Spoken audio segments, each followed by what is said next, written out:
DDG episode 129. My name is Dave Hunt, and I'm joined by Michael Swick. How's it going, Dave? How's it going? Good. How are you? Doing okay. Trying to stay super busy right now, and luckily we got some news to talk about today, because that helps stay busy. And he opens his can of Coke. Still not sponsored. Yes. Still not sponsored. Coca-Cola Bite out this week. Is that like their version of like that Pepsi Nitro that I heard tastes like flat Pepsi? I have no idea what it is. Like, all I know is it's like tied into Fortnite, and you can only buy 2 cans for $20. And of course, Whoa. Yeah, and of course I bought 2 cans, so I will have that Wednesday. I'm stupid. As my salary has increased a little bit, I've started to get that itch for the shoe game again. And there's been some Jordans and stuff coming out. And I just want the record to show that I got a pair of $200 Jordans, but I didn't spend $20 on 2 cans of Coke. But they're special cans that it's going to taste bad because it's also sugar-free. That was the only option. So it's going to be bad, but at least I'm going to say I had it. And then it's the little things, Dave. It's the little things. Your shoes are going to get dirty eventually, and you're going to be like, damn. You forgot what I did for like 8 years. I know how to protect my shoes very well. Still won't look as good. All right, we are Digital Days Gaming. We are a weekly podcast that posts every Thursday morning, 6 a.m. Eastern Time on podcast services. If you listen to us on any of those services, please consider subscribing. Downloading the shows always helps. Streaming it, I think, is the same thing.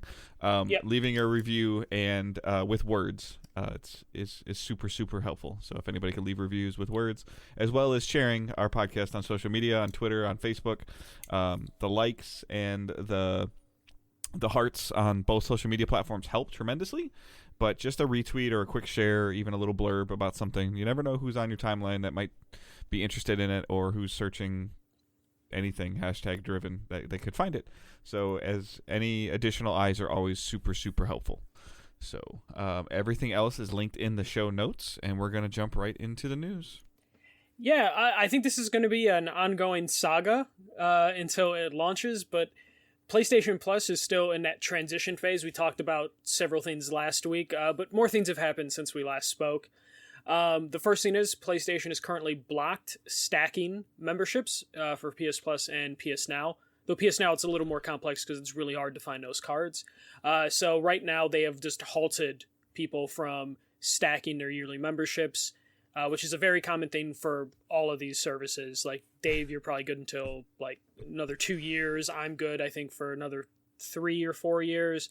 So they're just stopping that right now, which makes sense because they're in the middle of transition. They trying to mitigate the headache. Yeah, what they're trying to do is mitigate the headache in general. But what I think that their goal is, and they're just doing a terrible job of doing this, is that with the gap in terms of announced new perks for the PlayStation Plus tiers till launch is significant. We're looking at 6 or 8 weeks now, even from 6 weeks from early May where we are now. Yeah. It's and also allowing third party to sell your codes at whatever cost for whatever reason they want to. They're trying to stop people from like going and buying 4 months of PS Now if they can find it and put it in and become the top tier, PS Plus Premium. But I think that the backdrop to this is like you can't redeem a Plus code at all. I believe you can if you're a new subscriber. Like those right, are but going through. if yours expires in May 15th, like you'll be good once it expires. You won't be able to you can't do a code May 14th. The thing. But still, it's a mess. It seems kind of weird. So I feel bad for somebody that's trying to be proactive. Hey, it expires May 15th. Let me just buy it now. I just got paid. Let me get this code, and then the code doesn't work. Their first instinct is I got a bad code. Mm-hmm. And this is PlayStation being their own worst enemy. I feel like, and I don't. Correct me if I'm wrong, and I know you will. I know you can buy Game Pass anywhere. You can buy cards anywhere. I very, very rarely see it on sale. No, the physical cards I haven't, during the holidays I definitely see them for sale. Yeah. The last holiday, but I don't often see them on But sale. you're not directly. seeing them on CD Keys or any of these other sites where you can get PlayStation Plus from, at least that I recall. No, I believe you can, but they're Okay. very rarely But discounted. you also can't stack Hulu. You can't stack ESPN Plus. You can't It's stack just Netflix. with gaming that you can do that. Yeah. So like, and this is kind of one of those things where, of course, it's never going to be handled well. But PlayStation's position of silence is golden is not good. Yeah, especially like imagine, you go to the store and you buy, like, because not that Plus has been on sale recently, but like you buy 2 cards and you're waiting to redeem them, and Even if it's not on sale, Yeah. you got okay. And like, as you know, reality situation right now, the state of Michigan just did a car insurance catastrophe fund reallocation. I'm probably getting the words wrong, but they were like, hey, we've been overcharging you for something that we shouldn't have been overcharging you for. All the insurance companies gave refunds. I feel like it was like $400 per car. Okay, just as as an example. So all of a sudden, you have some extra cash and you decide, you know what? I'm playing, I don't even know, Overwatch still, and I'm enjoying Overwatch, and I'm going to keep playing it, and I've got the extra cash right now. I want to just buy 2 years of Plus and just be done. Yeah. So even if they're buying it at $60 and they want to buy 2 years of Plus, they can't. I mean, they can, but they can't use it, move. yeah. They can't use it. Yeah. And even if they're just like, or somebody's doing a side job, like your buddy, you help your buddy build a PC, and he throws you a PS Plus card for your time. Like, and you're like, oh, cool, like, whatever. You can't use that code right now. Yeah, you have to be like, I gotta wait until next month when PlayStation says it's okay to use this. Yeah. And the answer at the end of the month might be like, oh, you have to wait till it actually lapses because we're just killing stacking. And then that code might expire. Yeah, that's another thing. Like, the codes do expire, and I think they have like usually like a 18 or 24 month window. Like it varies. Like, I know during the Yeah. PS3 era, like they were really fast, like, but yeah, like 90 days, I thought. yeah. And then it also, like, if you scratch that code, so say you're like, okay, I have the $60 now for a year of Plus. Right. Scratch that code, and then you find out you can't use it, and you're like, fuck, well, I'd rather just get this money back. No store's going to take that back. They're going to be like, Right. you used it. Because, like, the average Well, you store can't really manager... return a gift card anyways. No, exactly. Any but kind of gift card or pre-coded thing or anything. But then you're just in a spot where it's like, well, I can't go return it, and anyone at the store is not going to understand. Even if an email is sent out from corporate, they're Right. not going to understand. So you're like, shit, I guess I'll just sit on this $60 card and hope I remember to use it or I don't lose it, and then just hope for the best. And that's if Sony, as soon as was it June 3rd or whatever, Yeah. hits, if it's going to allow you to stack it. Because at the end of this, it might be like, oh, no, you can't stack. You better hold on to that card for 2 years because you already have 2 years of Plus. and the crazy part is like, and I don't know enough about this because I just buy either on sale or even $60 at a time. And I think the last couple times that I haven't bought it on sale, I just buy it directly on the PlayStation Store. So I'd be curious if you could buy it directly on the PlayStation Store, and if that's the case, then that's really shitty. So, but the other thing is like they're charging, like we like I ranted about before, they're charging per month. They've always charged per month, but I'm sure that this now is going to be one of those things where you can. And again, I've never bought what is it, like $8 a month for Plus right now? $9.99, I think. It's so pricey. I don't think it does the auto you can turn it resubscribe. off. But I don't. Like I'd be very curious if that is harder to find when it rolls out at the higher price points. So it just seems really weird. Like if you want them to buy it directly from PlayStation, then stop selling the cards.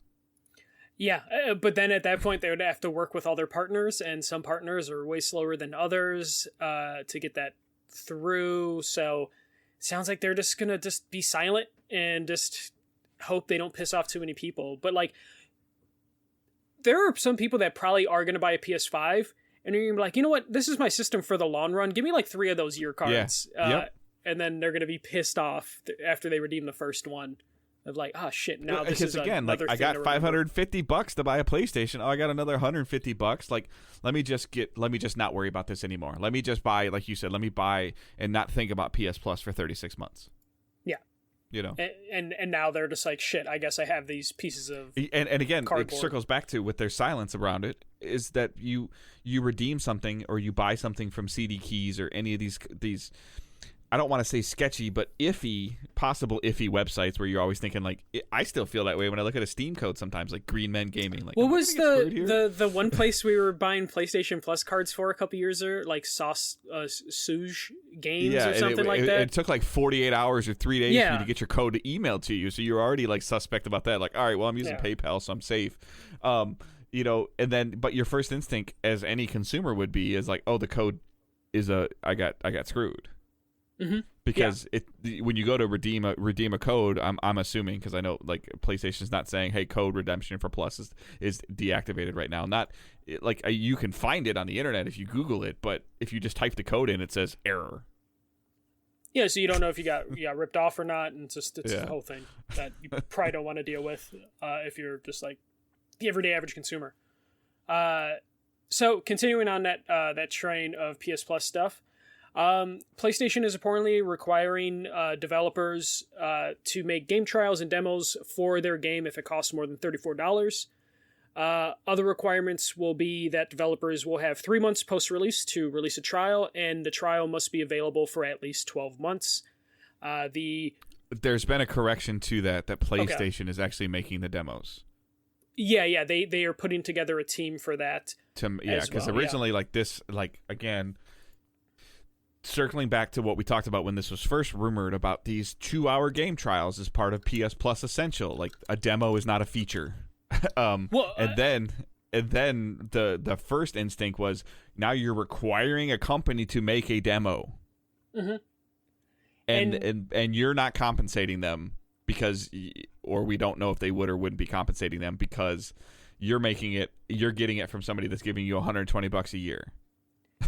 Yeah, and then the idea, though, I'm still upset that the trials are locked to the highest tier, which in theory is going to have the smallest base.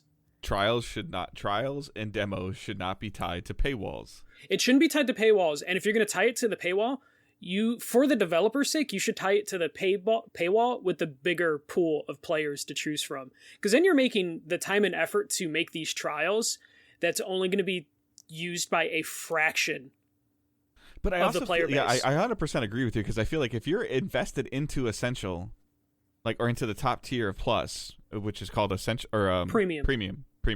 I can't even keep the name straight. Sorry. You probably already know what games you do and don't want. Like, a demo is not going to tip you over either way. And ideally, if you're if you're on the fence, like, yeah, sure, that's fine, but if you're on the fence, you're probably I guess I would feel more personally that most of the people that are at that top tier of Plus would go and YouTube a video review of the game, go and read a written review of the game, go watch a stream, like, and that determine if they're going to play it or not play it, not a 2-hour demo. Like, I don't think I don't think a 2-hour demo would or wouldn't sell somebody on a game anymore. And ideally, the people on the highest tier should have so many free games to play. They're not really going to be interested in a trial for a game they have to pay for, other than the fact that you're targeting the demographic that will have the most expendable income because they're paying like $17 a month for like the service. That's the only thing I can think of that theirs logic is. But in reality, I think that they just want another bullet point on their thing of no, exactly. Yeah. But why do I want the $60 or the $120 tier versus the $60 or $90? Oh, it's got more dots on the screen. Yeah. And that pool might have more money to spend. But realistically, the trial should be on the essential tier, because then they can advertise the middle and the premium tier and be like, oh shit, I got this free trial. Oh, I can get this game if I update to extra. That logically to me would make more sense as an advertisement to like get more into the service. But like the data shows, like, circling it back, and it's hard to not compare it, but there is data out there that shows Game Pass subscribers spend more money on games outside of Game Pass, whether they're buying it because it's going off the service or they're just a more invested gamer. Like the data shows that Game Pass Ultimate subscribers spend I don't know, the 20-ish% more than the average consumer. Something like that, yeah. Yeah, so like maybe if that's some of the thought process of like, well, we're already getting $120-ish from them a year. Again, they have more income to then buy games.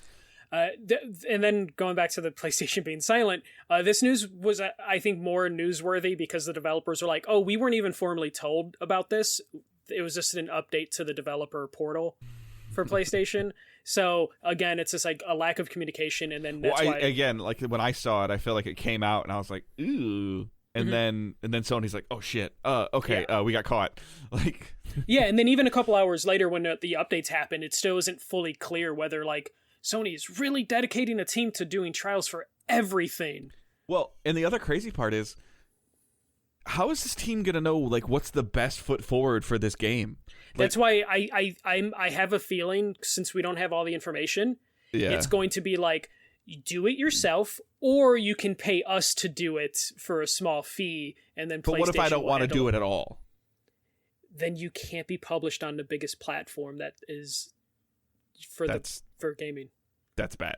Like No. It's fucking terrible. I don't like it. Yeah, I don't. No, like it's it. terrible. Like, I know, and you're saying it as you're having the conversation of you're Sony, I'm the developer. Yeah. You know, like I get it, but it's just like, what? Say goodbye okay, to... so you're still Sony. Okay, what do I get out of it? Yeah, like okay, you want me to invest X amount of thousands of dollars to make a demo, because I, as the developer, don't think the first 90 minutes of my game is what I want people to remember of my game. It doesn't have to be the first 2 hours. It could be a vertical slice. I know that. You know, I understand that, but I don't have the resources to do it. It's me and my brother making the game.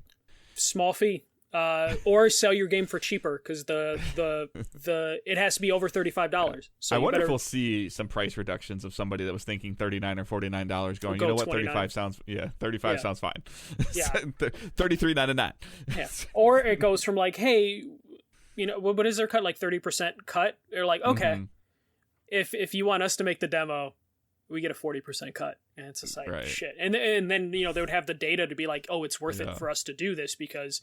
But you don't have the data yet. That's the thing. Like, you roll this out and you do this as a courtesy and you get a year of data and say, hey, just like I talked about with the Game Pass thing, our premium subscribers, when they play a demo, they have a 33% attach rate. Oh yeah, to and I'm sure it. They're renegotiating, because like the thing Microsoft was smart with Game Pass is they never had a set like numbers for how they we negotiate. really want your game, we'll give you $1 million. Oh, your game is like, oh, we really want your game, we'll give you 300,000. Okay. Like, as they built that data, I'm sure that number is becoming more refined of like, okay, now we know what our minimum is and our maximum is because there's 2 years worth of data to go off of. Yeah. Yeah. I don't. This seems like this just seems very sloppy. It does. And I would imagine it's actually not sloppy from the inside, but the optics just make it look like it's just all over the place.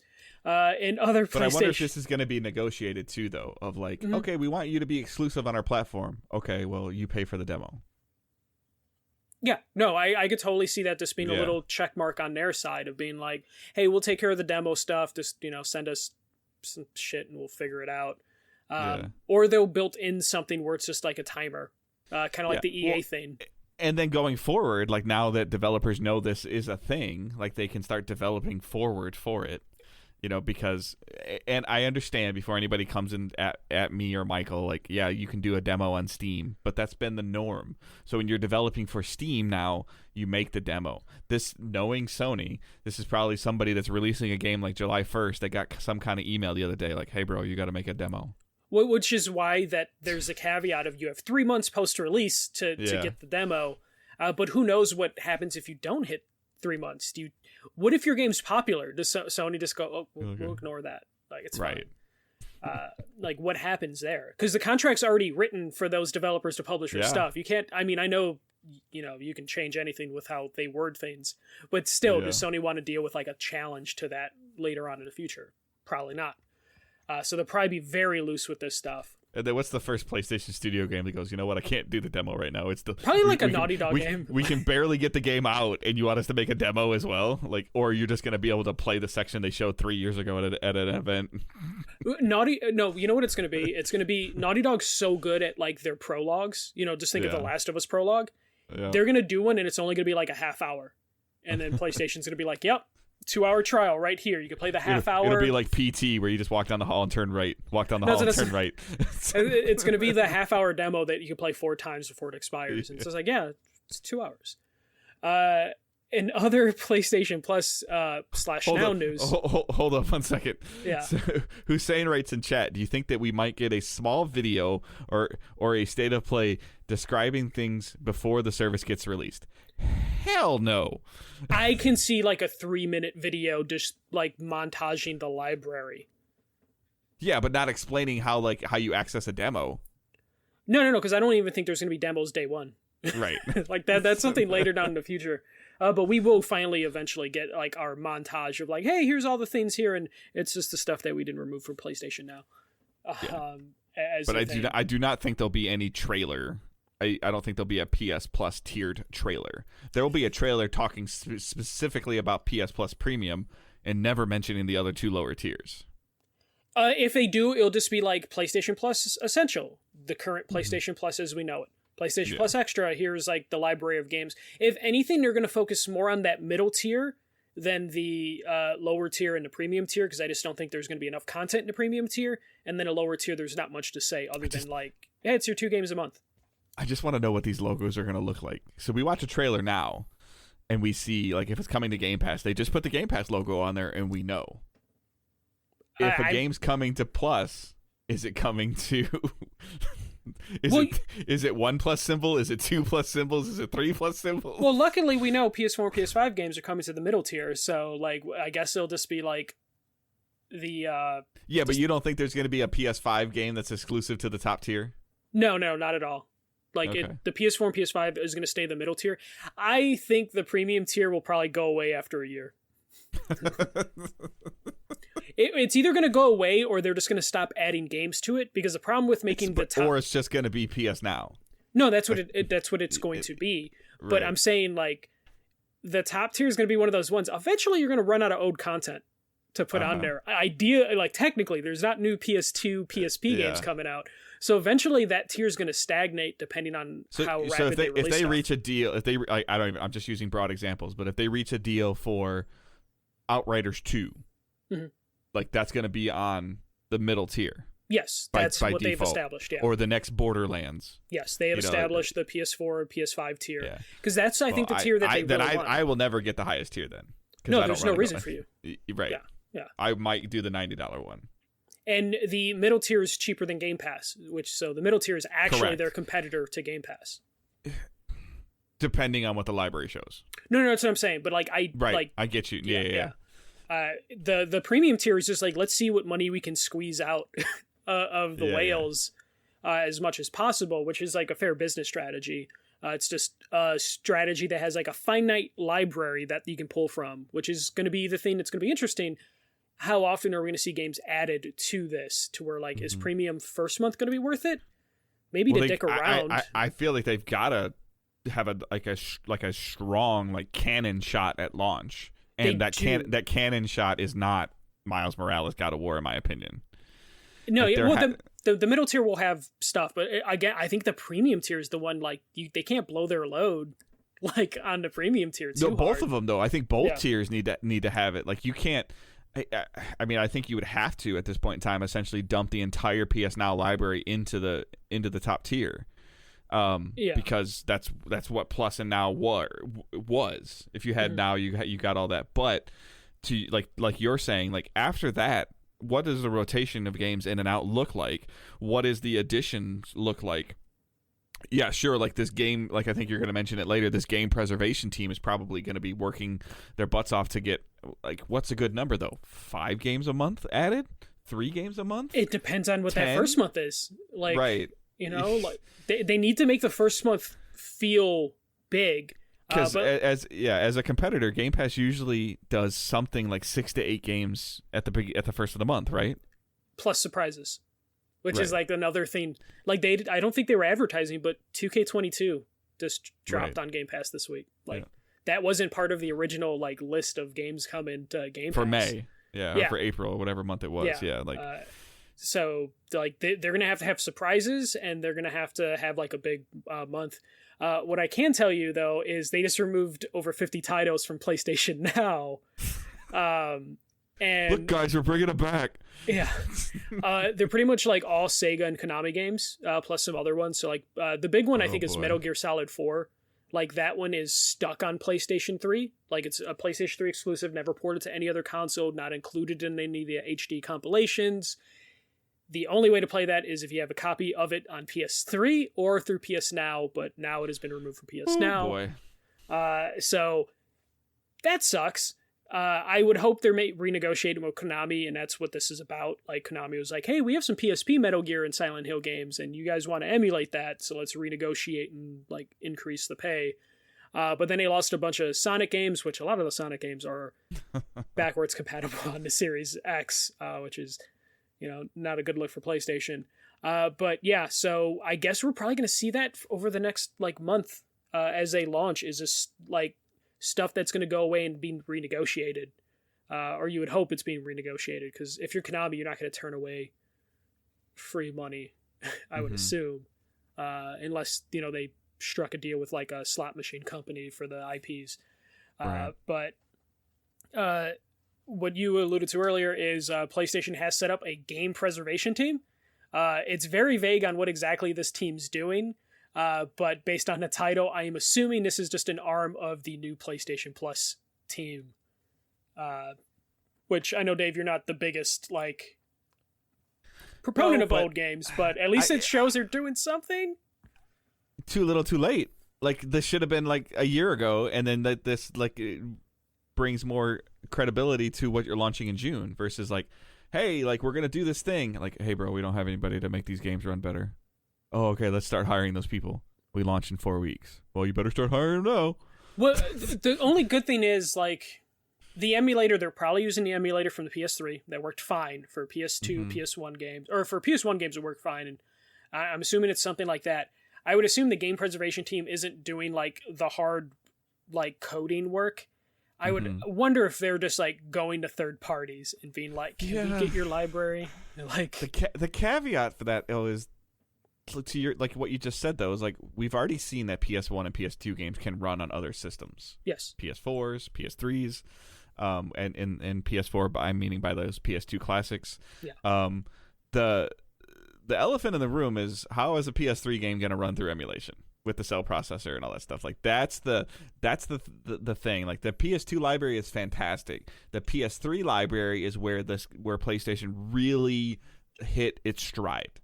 Like, yes, like those were those Uncharted games and the first Last of Us. I think Ratchet and Clank Crack in Time was PS3 only. Yeah. Like, there's a lot. They had a lot of just consecutive, like, 8.5 games, like one after another, after another, after another, after another. And are they going to be able to get those to run on a PS5 not streamed? I think it's possible, because I've messed with the PC emulation of PS3, and while not perfect, for something slapped together with duct tape and bubblegum by some hobbyists, it runs pretty damn well, like, pretty consistently, like the PS3 emulation on PC. So I would assume if Sony wanted to just throw money at it and resources, they could make it work. It's just a matter of, like, is that what the game preservation team is supposed to be doing? Or do you set up the preservation team now and just tell them, like, focus on PS1, focus on PS2 and PSP, and then when PS6 comes out, you'll have the resources to run well, because their last stab at emulation games was the PS1 Classic. Not good. So the problem was with that is they just used a regular emulator, but it wasn't that it was bad, because it was actually bad once you just kind of broke away some of the issues that like, they were using bad ROMs in some cases, in terms of, like, they're using, like, the PAL ROM, which was like 50 hertz cap, and it was just weird decisions that they made to where, like, once you, like, stripped away the stuff Sony did and just used the PlayStation Classic as an emulation machine that you loaded your own ROMs on, it was fine. It was actually great. I almost regret not, like, keeping the one that me and my roommate had. It's just hilarious to me that, like, when Microsoft announced backwards compatibility and the backwards compatibility team and updating achievements and updating frame rate and all the other stuff they were doing, whatever rigmarole they ran it through, all the PlayStation fanboys were like, well, it doesn't matter, like old games are old. And now that they're bringing out this higher tier, people are like, I'm signing up for that tier, it's going to be the best, and it's cheaper than Game Pass, and your games are going to run like garbage based on the prior history of what PlayStation has been doing. Well, I wouldn't say garbage. PS1 emulation onto PS3, onto PSP, onto Vita was fantastic. I don't know why they never brought PS1 emulation to PS4. I think that was just the Jim Ryan effect of like, I don't like old games. So PS1 emulation will be fine. The PS2 stuff was pretty good, but they wanted to sell it at a premium price, which is why they added trophies and then tried to redo like resolution stuff. And they try to like make it nice so they can charge a premium. All that stuff needs to be there now, though, right? Like, don't you feel like if you boot up a PS2 game on PS Plus top tier that you earn a trophy? No, that would be way too much work to like, because that's actual coding, and then you're gonna need to like PlayStation. Don't you get I mean, I don't know, but do you get Xbox achievements for an OG, or has Xbox always had achievements? Xbox has always had achievements, so it's just all the way back to the first Xbox. I want to say yes, but if I'm wrong, they didn't add achievements to those games after the fact. Okay.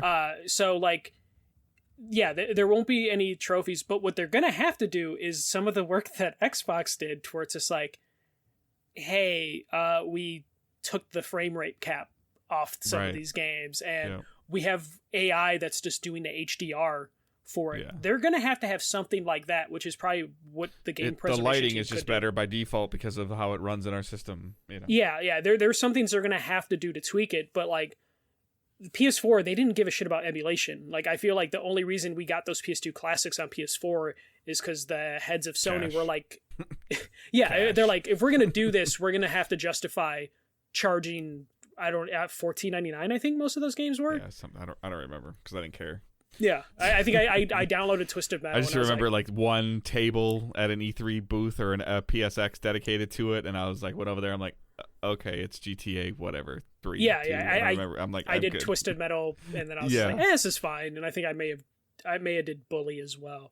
But yeah, we'll see what the game preservation thing is, though. People were really excited about this. Of like, hell yeah, they're getting it done. They just hired the head of the department, so anything coming from this team is going to be years away. That's the part that's concerning to me. Sure, that maybe is the preservation team linked to like to the new PS Plus tiers. You would have to think so, but maybe not. Maybe there's a longer term plan that they have. Yeah. But it's just weird that they announced this PS Plus, this rebranding of PS Now, which I'm still calling it that. And then they hire somebody for game preservation after they just announced an entire rebranding of their games library. Mm-hmm. Yeah. It's a little weird sounding.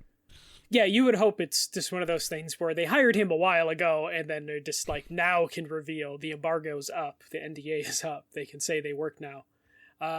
But that's it for PlayStation Plus news for this week. I'm sure we'll have more over the next coming weeks. Dave is just rolling his eyes at the thought. But next one is a pretty quick bit of news. Xbox announced their showcase. It's going to be on June 12th, and they're basically advertising it as Xbox and Bethesda Showcase. So it's expected that it's going to be a lot of Starfield for the Bethesda stuff. And the fun part about this is we have no idea what the Xbox portion of this event's going to be, outside of like, Dave, do you want to see Hellblade again? Or do you just want them to say Hellblade's out? I don't have a problem seeing Hellblade if the end of it has a date. Yeah, like, yeah. If they go back to like kicking off like 6 games in 6 month thing like they tried to do last year, and they kind of did, it just wasn't as big of a heavy hitter. But if they can sit there on June 12th and say, hey, this is coming in August, this is September, this is October, this is November, this is December, like, I'm cool with that, with a couple more surprises of like something coming out next year. What's the, I'm already drawing blanks because it feels like it was so long ago, but it wasn't. But what's the vampire hero shooter game? I know which one you're, the Avalanche. Yeah. Redfall. Yeah, Redfall. You know, like there's a couple things that we need to be updated on. Outer Worlds, or Outer Worlds 2, I'm sorry. Like, so there's a lot of things that we can be updated on, and would hope that would, the best way for them to sustain the Game Pass number is to keep the monthly subscriber. The best way to keep the monthly subscriber is to have a heavy hitter monthly. Mm-hmm. So if they can pace it out correctly all the way from like August to January, like, and then again, the caveat of knowing I can wait until November to pick up my Game Pass subscription, to pick it back up or to get it for the first time because I really want to play Starfield. And then when I'm done with Starfield, I'll play those other 3 games that came out in October, September, and August. Yeah, if they're hyping Starfield up as much as they're hyping, of course they have to hype their own game, but they're talking about like the game's too big for its own good. The logo has a Starfield-like background to it, like the Xbox logo. Yeah.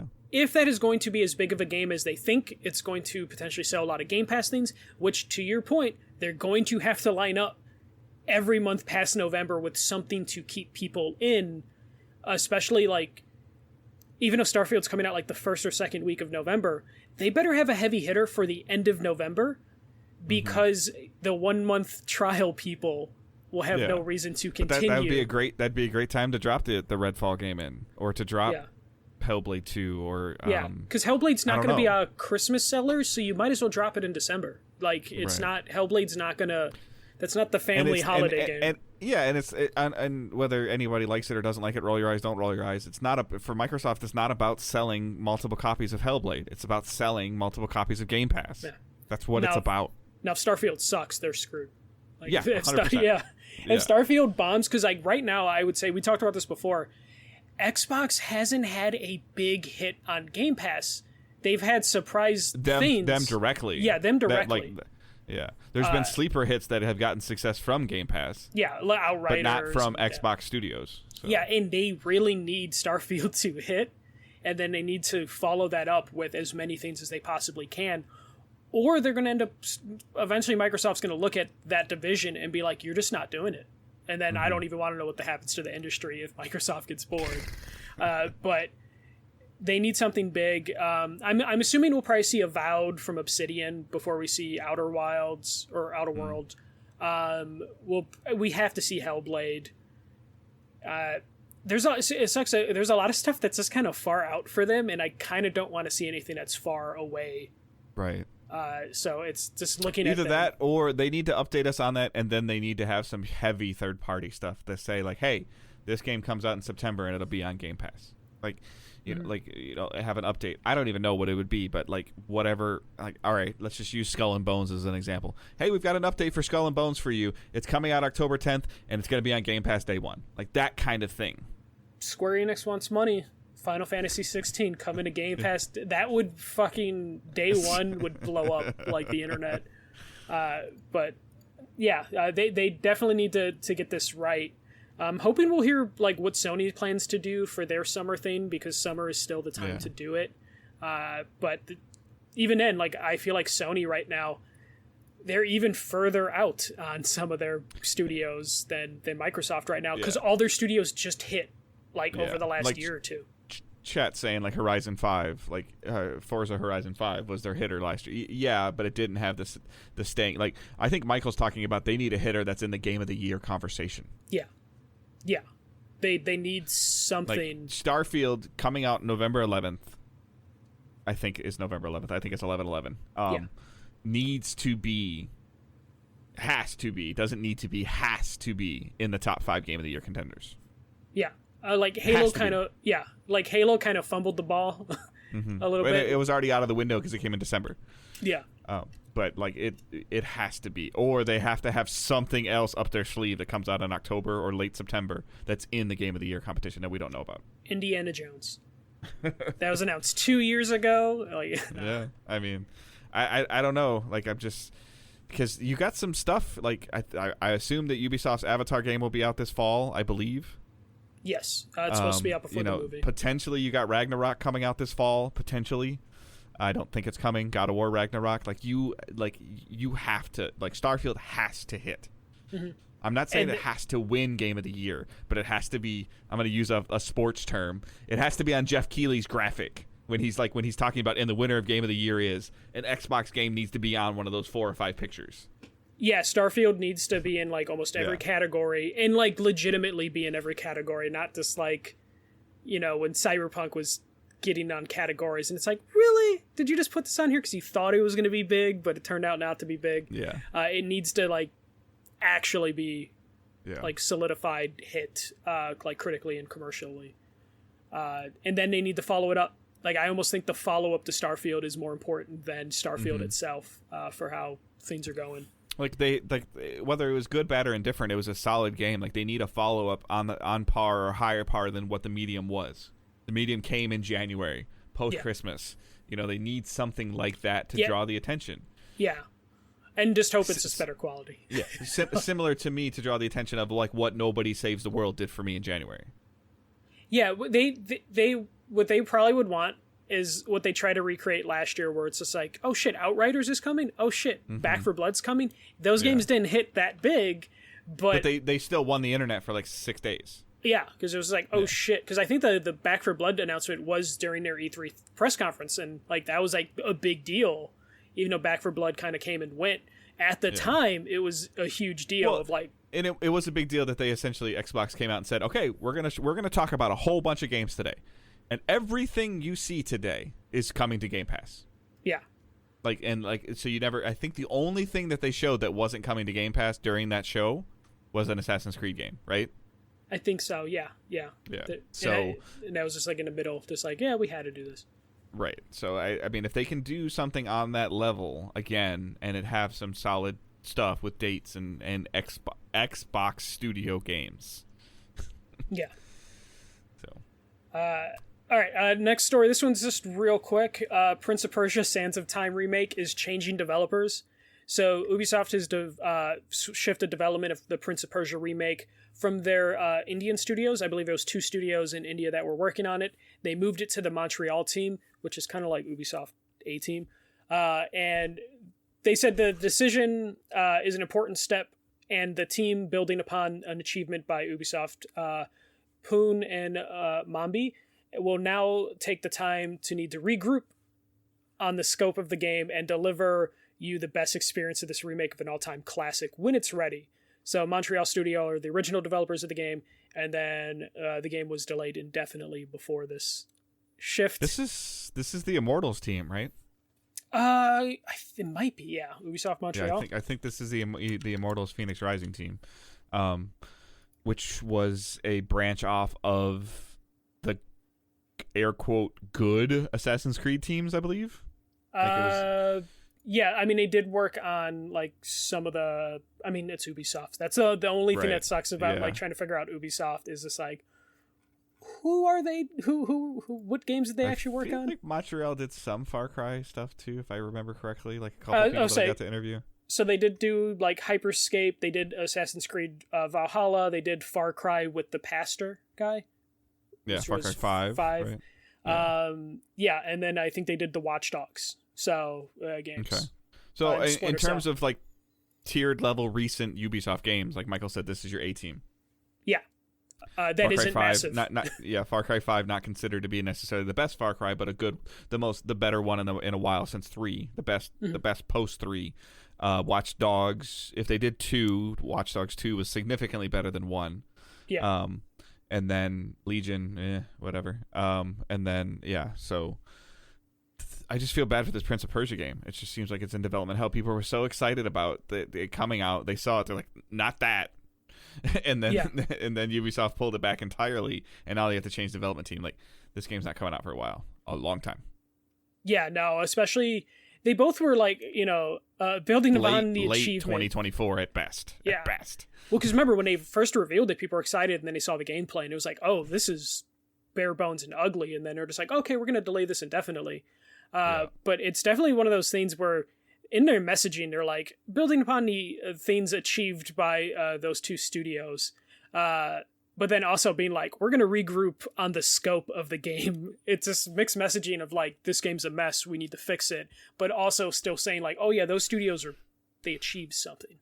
They did something that we're just now going to have to redo and come back to you at a later time. So Prince of Persia is going to be a long time out. This is like telling your kid, oh, you did a great job painting your room. Now go to school so I can repaint over it. It's basically what it is. Ubisoft just definitely seems like a mess right now, but we talked a little bit about that last couple weeks. But this is probably the heads of Ubisoft being like, we can't afford like a bad game right now, so let's just get the A team. Yeah, but I mean, they're going of the no game is better than a bad game approach, and I guess that's where you need to be at right now. But Ubisoft like you said that you want to see what Sony's talking about this summer. I want to. Ubisoft's been quiet too long. I fear whatever they tell us this summer is going to be a lot of stuff that's super far away. Like, I don't know. I'm gonna miss not seeing their like 4 different versions of their game on the shelves in like October. I know. Who's gonna have gold editions and standard editions? Who's gonna fill that whole top shelf of all these stores' video game cabinets? I mean, 2K will do that with any of their sports games. All right, last bit of news, which was like the big news that we're saving for last, though surprisingly we're getting to it super late because we got stuck in that PlayStation Plus tangent. Yeah.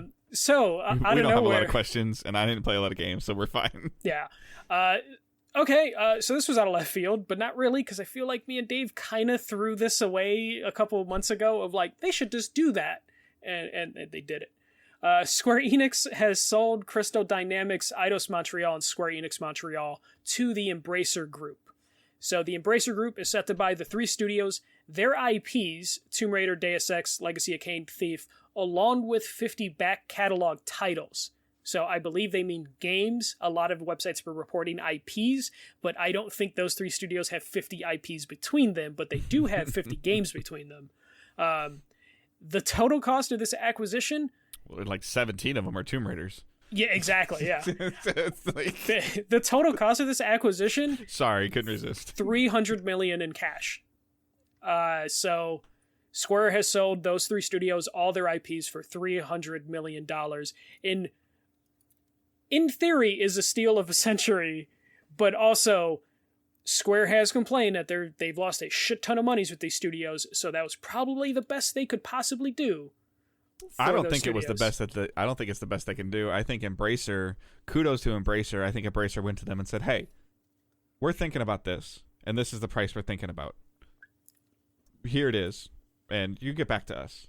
And Square's like, well, that's dumb. And then the board's probably like, we don't really need them anymore. And I think if I'm Sony and Microsoft, I'm probably sitting at my desk going, what the hell? Like, why didn't I get a shot? Like if you were going to do this, like, I feel like Embracer came in there, put the cash on the table and said, you got 10 seconds. Well, no, especially yes or no.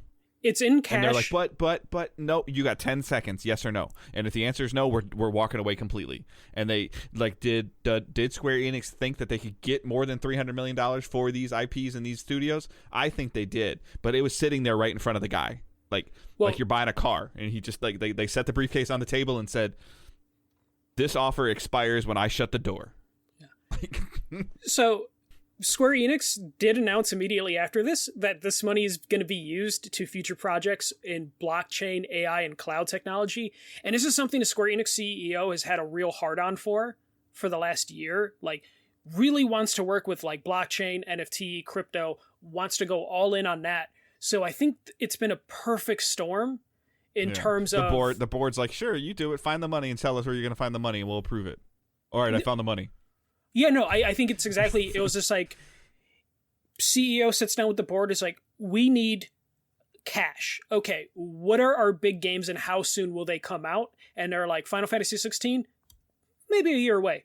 Kingdom Hearts 4, maybe like 3 years away. And they were looking for wherever they can find the money, which is, I think, why they like basically like rented Crystal Dynamics to Microsoft.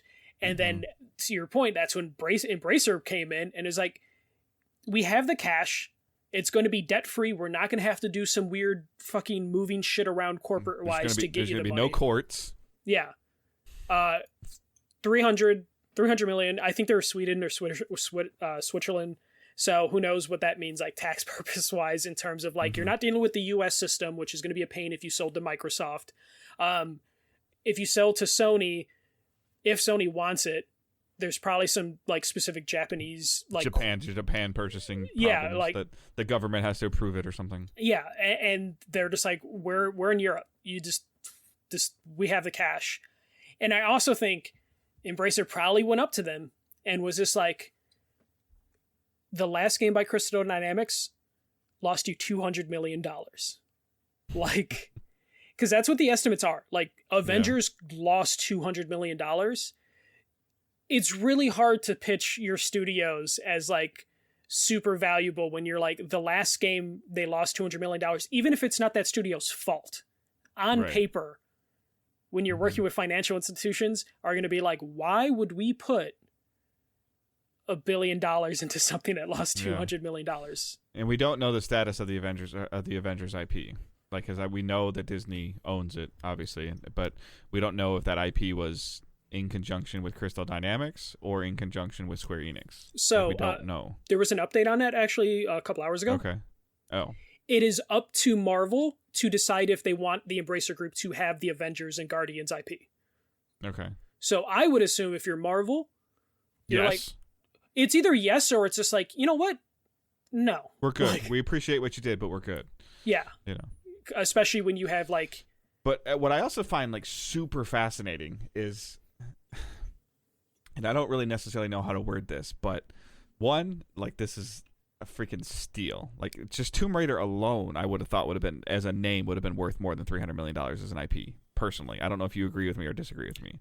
Like, no, just, I do. Like, I there thought are this people was... outside of the video game world that know who Lara Croft and Tomb Raider are. It's movie franchises. Yeah, like it's a lot. And then I understand, like, acquiring 3 studios and not getting any IPs with them is like acquiring like invisible talent. But it's super fascinating to me to think outside of the box completely. And if Sony were to sell off Naughty Dog, does Uncharted go with it?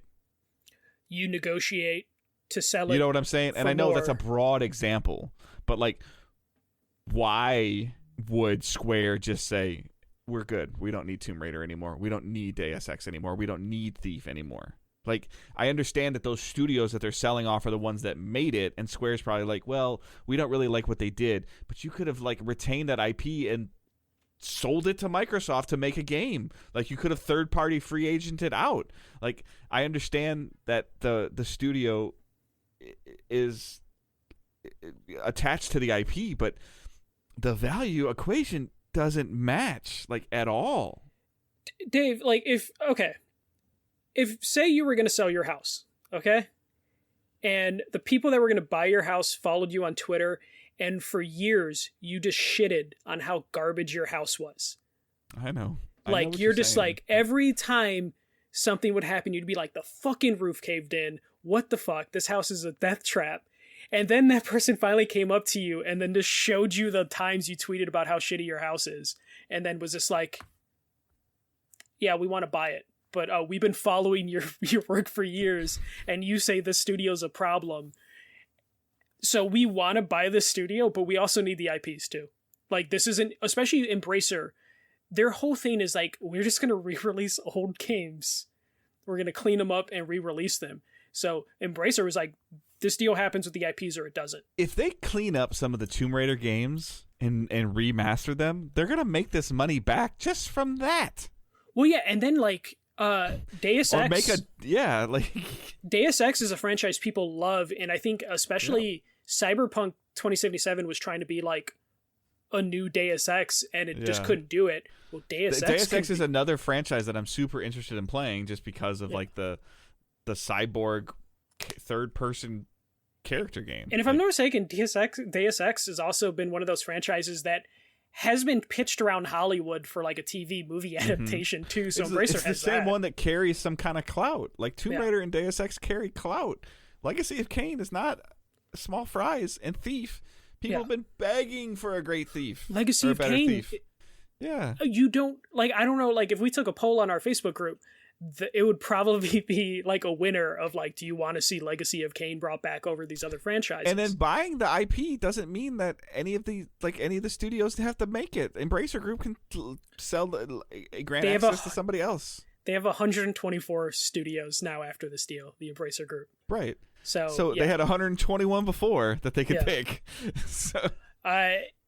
And I also think like a lot of people are like, why didn't Microsoft and why didn't Sony take a part in this? I don't think they got a chance.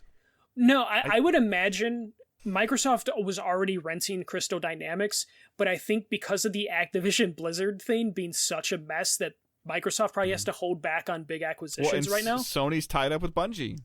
And their mystery acquisition that is supposed to be huge. So I wouldn't be surprised if Square just was too fucking late in like finally being like, we want to sell. Like if like because the two people that would pay the most are busy right now. And then one of them is like, I'm in legal hell right now just trying to close this last deal that they probably just you call him and talk to Spencer. Hey Phil, how's it going? Oh man, I was just in court for 6 hours with this and I got to talk to the legal team about that. Hey, so you want to buy us? No, bro. No, maybe in a year and Square Enix is like, no, but we want to do blockchain now. Like, we don't know what it is, but we want to do it now. And Embracer Group just had the money. And then when it comes to like PlayStation, I think PlayStation would be more interested in the RPG sector of Square Enix than the Tomb Raider DSX. Well, yeah, I get it. Yeah, it's too similar to what they already make. Yeah, no, they don't really. There's no talent value add there. Yeah, unless you, it would only be for the talent because the IPs are too similar to what they already have. So it would be even less valuable. Because can you imagine if like Tomb Raider would they bought their exclusive back that they were promised 10 years ago in Thief? Was it Thief or what was the other one that wasn't it? What was Rockstar rumored to be making for them? An Agent. Yeah. I'm sorry. Yeah. I'm sorry. Yeah. My apologies. But yeah, no. So I just assume Square Enix just was too slow on like wanting to make this deal to where Microsoft's busy, Sony's busy. And Embracer played hardball with them. I'm telling you, man. And then they got like, the IP. Like, here's the shiny object. When the light goes off, it goes away. Fine. Yeah. Get it. and it's just like we have to take this deal because they want to do stuff that they don't quite understand. Because that's the problem. Is a lot of these companies want to get into that sector. NFTs. They want to get into cloud computing. They want to do metaverse and they were just like, we need the money now. This is a way to get the money now. And kudos, I guess, in the long run, kudos to Square. Like, know your audience, know what you think you're successful at, and double down on it. Yeah, they're a leaner company now. They're not trying to work with Western studios at this point. And maybe they understand something in Japan more than we. Maybe NFTs will be better in Japan. Data showing that they're going to be better in Japan, or whatever blockchain is, than it's going to be in the U.S. Or they just looked at their bottom line and it's like, oh, so we can take the studio that we lost $200 million off of our bottom line next year. And then it'll just make them feel better. Because, again, they shifted a lot of blame to Crystal Dynamics when the blame should be on them themselves. But it doesn't matter when you're a company. You just look at the bottom line and are just like, nope, can't do this. Square Enix did say they are keeping Life is Strange, Just Cause, and Outriders, and they will still work with Western publishers. But they didn't sell people they can fly. They didn't sell people that can fly, right? Okay. The initial report was they sold all their studios. Western. Yeah. Okay, but they said they are keeping those partnerships. Well, it shows you that Just Cause, Life is Strange, and Outriders are successful in Square's mind. Well, Life is Strange has a deal with Amazon for a TV show. And then I believe Just Cause has been in like movie development hell as well. So Square Enix is probably like, we have Hollywood money potentially coming in. And then they just greenlighted an expansion for Outriders. So yeah, so they're probably like, you know what, this makes just enough. The overhead. We didn't have to partner with Marvel to get this deal for these games. So I'm guessing like in 10 years we're gonna look back at like Square Enix and how the Marvel deal just kind of almost ruined them. Yeah. And there were such high hopes when they announced the Avengers project. I remember that day, like being at work, like, oh, this is going to be so cool. Crystal Dynamics, the studio that did Tomb Raider, is going to make an Avengers game. And then you went to that E3 meeting and they're like, it's a co-op like game. And you're like, I'm interested. And then you saw it and you're just like, I don't know if this is going to work. It's a service looter. What? Why? Yeah. But I think they could have got like at least $500 million for this. Like, where do you think this could have went? I don't know, because like this is higher than Insomniac, right? Yes, but Insomniac only came with Insomniac came with no IP actually, right? Because Sony owned all the IP. Like you paid $250 million for a studio with no IPs. Like this almost pure breaks talent. it down to like Insomniac was bought on pure talent. No, I know, but like, sorry, did you want the IPs? And Square's like, you got to take the people with them. Like, but the thing is, there's a chance Embracer went and like, we want the IPs, and Square's like, you gotta take the talent, and be like, the same talent that you've been trashing for like 5 years now. And then Square's like, all right, well, here's our offer, because like, we increased our studios by 2.2%. Yeah, Like it's Square basically screwed themselves over. Like they're definitely going to have to examine how they talk about stuff in the future. Like go to a PR class. They do. They definitely do. Like, hey, don't if you're thinking of selling the studio, don't trash it for years, because especially when they're a really talented studio and the well, the opposite is you look at the Bungie acquisition, a studio that gets publicly trashed all the time that they're crap, and they got that much money. Hey, but they take it like a champ, and most of that criticism comes from their diehard fans as opposed to the person running the company. Yeah, that's true, I guess. Yeah. All right, so we do have a delay. Super Mario Brothers delayed till spring of 2023. This is the movie. Yes. So I'm sure this is. Did they say why? They had Miyamoto come out and say like it's due to quality. So I don't know if that means Miyamoto saw an early cut. Did Vin Diesel get in a fight with somebody? Is he in it? He's not. No. Oh, like Fast X is being delayed because Vin Diesel's apparently hard to work for. Yeah, Mario walked off set. Hard to work with. Yeah. Mario walked off set and just they basically said quality. I wonder if like Miyamoto saw it or someone at Nintendo saw it and they're like, oh shit, this is bad and Sonic 2 was good. You guys need more time to work this out. All right. So what we're planning on watching. So I'll go first. I started Hollow Knight. Very interesting. I don't hate it. I didn't realize that. I guess it is a very classic Metroidvania game. It does not hold your hand for a second. It's just like, here you go, and then like trying to figure out what you're doing, and so it's just like I guess I wish there would have been maybe a little bit more explanation. Like Ori does a pretty good job of explaining like abilities. Guacamelee did. This one is kind of just like, here, go and just walk around, and and then you had to like pick up enough things to buy a map, and then you had to pick up more things to figure out where you were. If you die, you lose the things, but you can go back and kill your ghost. And so I don't know if I've just taken a significant break from Metroidvania games, but I played it for about 2.5-3 hours. I do want to play more. I just haven't gone back to it yet, so I streamed it. So if you check it on the past replays, if you'd like to look at that. A couple people joined in chat, had a good conversation, so appreciate that. I will play it some more. So it is. I feel invested enough in the story that I want to figure it out. Just trying to. I can tell where like the map's gonna keep getting bigger, but I just haven't gotten to that story click. I always talk about that in a game, like that hook. Mm-hmm. It's not early enough. Yeah. Right now, I'm hoping it's soon. Knowing my precedents for playing games, I probably stopped playing 3 minutes before the hook. And then watching, I didn't realize that another season had come out, so I started catching up on Superman and Lois on the CW. Partially because the CW has been getting a bunch of crap for just dramatically, uneventfully canceling the Tomorrow team. Legends of Tomorrow and Legends Batwoman. of Tomorrow. I don't even watch those shows, but I saw. They're just the like, nope, and it's like they just stopped it after like 7 years, and people are like, okay, we get that you're ending a show, but you did it for 7 years. At least give it like a 6-episode close. And then Batwoman's one of those shows that they probably should have canceled after the first season, but like, no, we're gonna stick this through, and then they changed the whole character, like they changed the actress. Which shows you that they probably should have stopped the show there, but then they're like, no, we're doing this, and then 2 years later, like, we're out.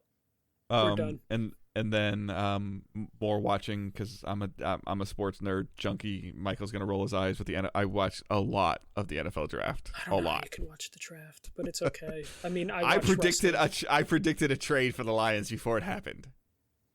Okay. Like, so I was happy about that because shut up, whatever. So it was very interesting. Angela was not feeling good. She was in the other room watching the draft while I'm in the living room watching the draft because she was laying down and I didn't want to lay down to watch it.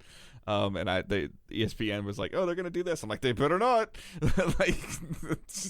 So your Bears didn't do much, by the way. So they drafted a cornerback and a wide receiver. That's all I know. Yeah. I don't know. I forget how many rounds is it? 12.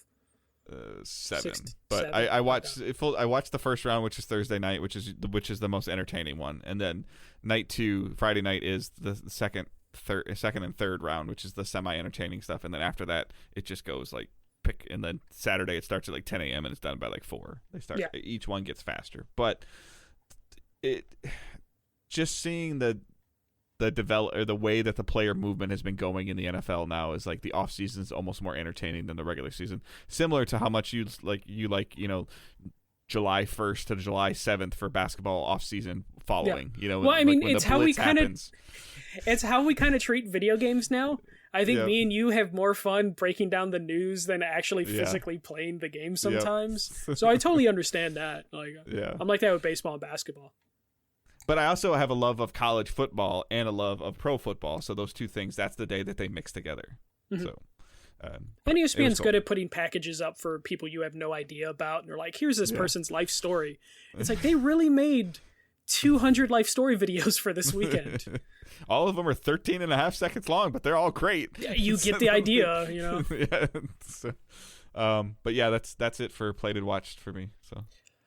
Mine's also just one singular game. So Vampire the Masquerade Blood Hunt released about 2 weeks ago, I think, and no one's talking about it in terms of like my friend list. I looked at it, and out of like the 90 friends that I have, because I recently trimmed down my friend list, sorry if you got cut, only like 12 people were playing it, and it's usually when there's a free-to-play game, that number is usually at least half. But there weren't a lot of people. I haven't even heard of this. Is this part of the Vampire franchise, or? No. This is part of the Vampire the Masquerade franchise, which was a game that was, I think the single-player campaign has been in development hell forever. And then they just decided to release a free-to-play third-person shooter battle royale game with vampires. Vampires with guns. So right now it's just like one singular map. There is solo and then trios. I've just been doing solo because antisocial, and I just cut my friend list down. And I've just been playing that. For the most part, it's pretty entertaining. Like the gimmick of like having vampires with guns that are just have abilities, can jump around, can like vanish into like bats or whatever. Does the circle shrink when the sun comes up over the horizon? No, so it's like red poisonous gas that when you're outside of like it, a missed opportunity. Why can't they do like a sunrise thing, pushing at people into? Because I guess it would just be a straight line, and that would be less like. But that would be cool for sometimes. But it's cool when you're outside of the circle, you kind of just start turning into like dust. Like it looks really cool. Watching your player deteriorate. What platform are you playing on? I'm sorry if you said. PS5. I believe it's been on PC for a little while now, or at least for most of this year. So I've been doing that. One thing though, I did have to immediately tweak the sensitivity. I don't know why. When people develop games that are mostly for PC and they bring them over to console, they put the sensitivity down to like 1 out of 10. And I was like, man, this move. Because controller gamers are dumb, bro. Dude, but you would think you'd want them to be more twitchy. This game, I think it's 1 to 10 scale, and it was at 1.25 sensitivity, and I was just like, man, this game moves like a truck. 4.5, 5, right? Yeah, I immediately had to bump it up to 5 or 6 just because I was I'm probably gonna bump it up higher, but going from 1 to 5 felt like liberating. For riding a bike to a NASCAR car. Yeah, so I'm a little scared to go like to full sensitivity, because I usually like my sensitivity, if it's on a scale of 10, is like 5 to 7, somewhere around that range.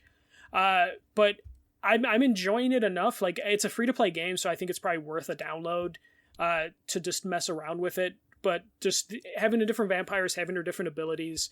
The part of the gimmick is there are like NPCs just on the map, and you can like attack them and consume their blood to get different like boosts in terms of like, if you get these humans, you'll get like 0.1 heal for a couple seconds for every second, and then if you get 3 of those types of humans, then it goes up to like you get 0.3 heal per second.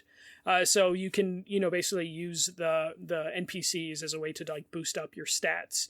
And you the NPCs kind of like Fortnite's version of the chests you find?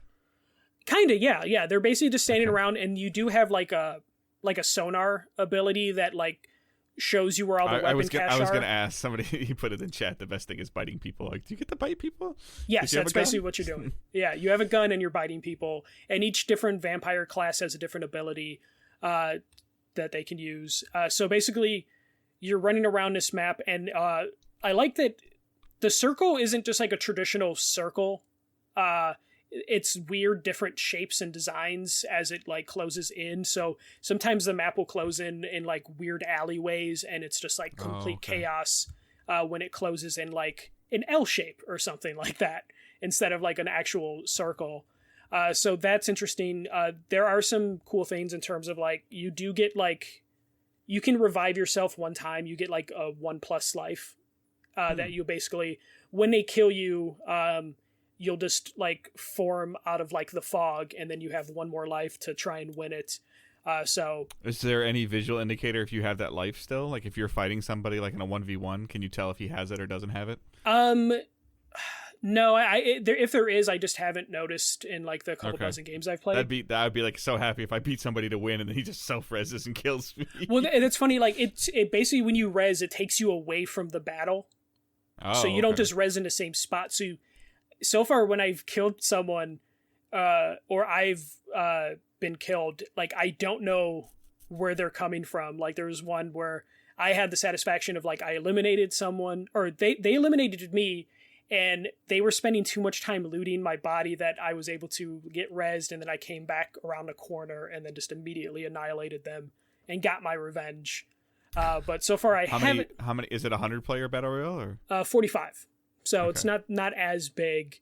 And you're not dropping from like the air. You literally just pick a spot on the map, and it just spawns you in that spot of the map to start. So yeah, it sounds like similar to Spellbound. Yeah. So it's pretty entertaining. Like I'm kind of enjoying it.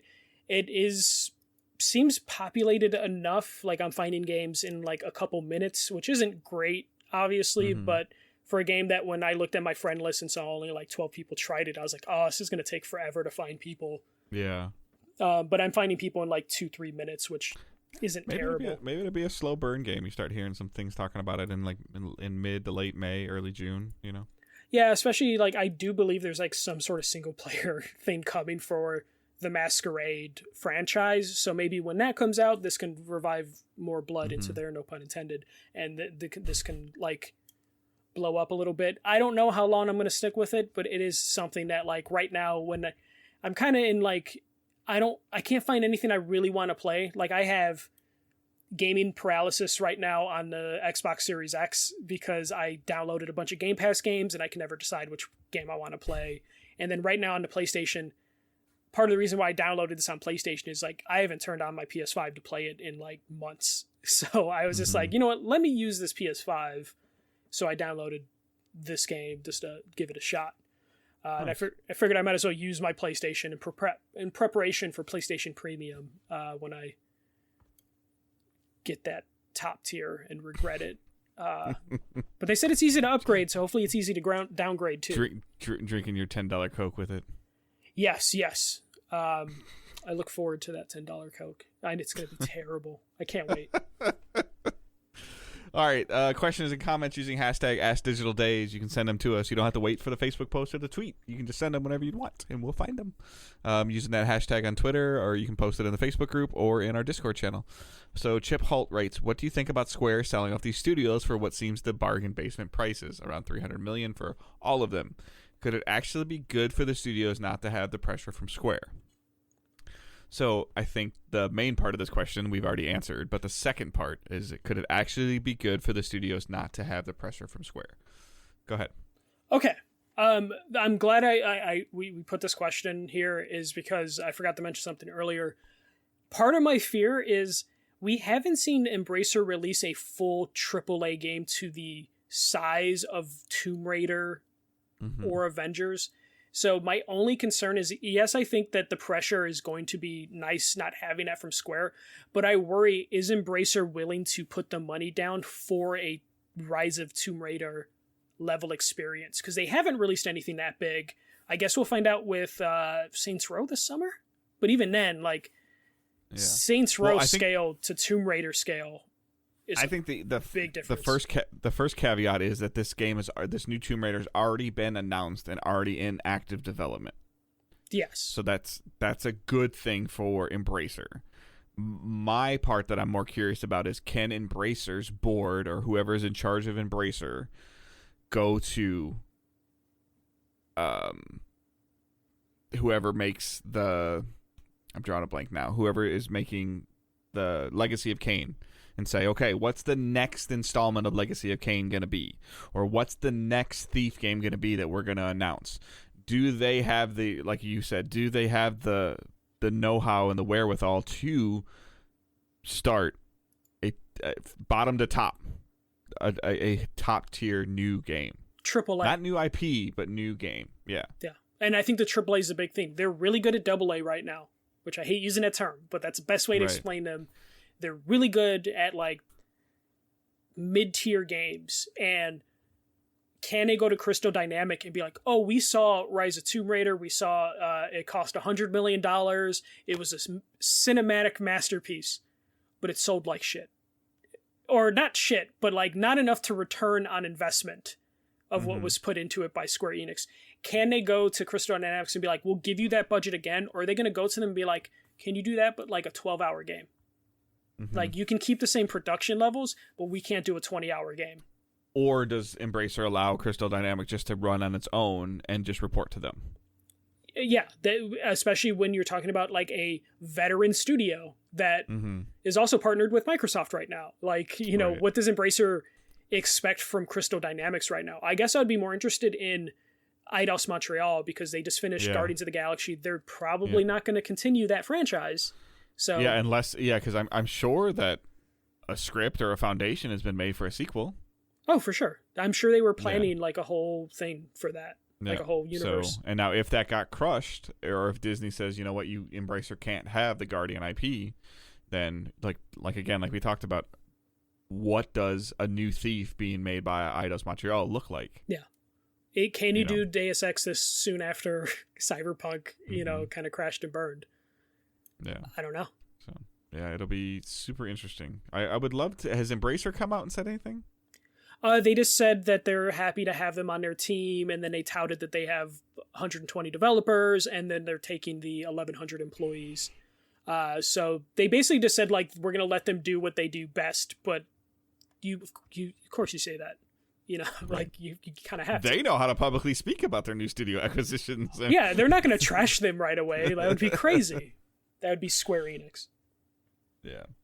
All right. That is our show for this week. You can follow us on our main social accounts. Twitter is @DigitalDaysPod for the main account. Michael's is @TheFirstMJC. Mine is @GoodDaveHunt. We have a Facebook group and a Discord server linked in the show notes. Patreon is down there as well. Teesprings is down there if you want some t-shirts. This is getting warmer out, or sweatshirts if you're a sweatshirt and shorts kind of person.